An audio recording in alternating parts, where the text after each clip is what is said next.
కడప జిల్లా బద్వేలు పట్టణంలోని Subhash Gayatri college ground ఆవరణంలో దివ్యాంగ మహిళా ఉపాధి సంక్షేమ పథకాలపై అవగాహన సదస్సు నిర్వహించారు. ఈ సమావేశాన్ని ఇండ్ల ఓబులేషు నిర్వహించారు. ఈ సమావేశంలో దివ్యాంగ మహిళా అధ్యక్షురాలు జురకాల వెంకటలక్ష్మి మరియు నిరుద్యోగ మహిళా ప్రసన్నకుమారి, గౌరవ సలహాదారులు మురళి, ఏరియా అధ్యక్షులు బాలరాజు పాల్గొని మాట్లాడారు. ఈ సందర్భంగా రాష్ట్ర అధ్యక్షులు మాట్లాడుతూ దివ్యాంగులకు సంక్షేమ పథకాలు అందించే విధంగా కృషి చేయాలన్నా కేంద్ర రాష్ట్ర ప్రభుత్వాలు ఇస్తున్న సంక్షేమ పథకాలపై అవగాహన కలిగి ఉండాలని వారన్నారు. ఈ సందర్భంగా మహిళా అధ్యక్షురాలు దివ్యాంగ మహిళలందరూ కూడా తమ స్వయం శక్తితో ఎదగాలని, ప్రభుత్వం ఇస్తున్న సంక్షేమ పథకాలను అందిపుచ్చుకోవాలని వారు కోరారు. లేదా ఇంకా ఏదైనా సంస్థలు మన కోసం కృషి చేస్తే మనం పట్టుదలతో వాటిని చేదెక్కించుకొని మన జీవనోభివృద్ధికి సంపాదించుకునే శక్తిని మనం కూడబెట్టుకోవాలి.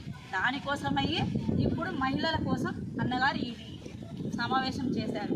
కాబట్టి ప్రతి మనిషికి ఏదో ఒక టాలెంట్ ఉంటుంది, ఏదో ఒక పని చేయగలం. మనం కాళ్ళు, చేతులు, కళ్ళు, చెవులు లేనంత మాత్రాన మనం ఏం చేయలేమని అనుకోకూడదు. మనకు శక్తి ఉంటుంది.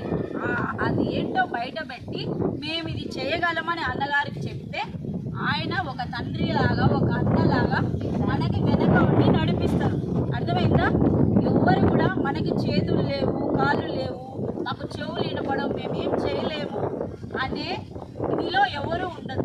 ప్రతి వాళ్ళకంటే మనమే గ్రేట్ అని మనం నిరూపించుకోవాలి. చట్టానికి తీసుకెళ్ళాలి. మనమేదో మనం చూసుకోవాలి. మనకంటూ ఒక అభివృద్ధిని చేకూర్చుకోవాలి. కాబట్టి గవర్నమెంట్ చేత మనం ఇంకా సంస్థల్లో మనం రాణించాలంటే మీరు ఇంకా డెవలప్ కావాలి, ఇంకా ముందుకు రావాలి. ఇప్పుడు ఇది ఏర్పాటు చేసినందుకు చాలామంది